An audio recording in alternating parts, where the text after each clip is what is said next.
ng utuluyan niya. Pagbigyan mo na. Ewan mo sa'yo, Pagbigyan mo lang yan, sige.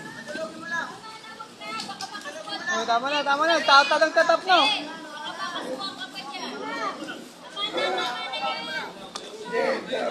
Bote mo na dyan.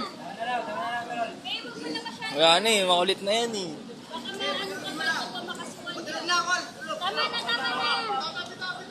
Bitawan mo na.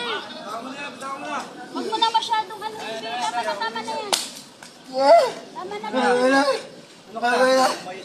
Ano ka na?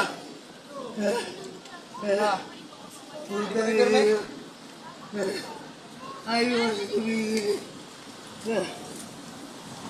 Ayusin.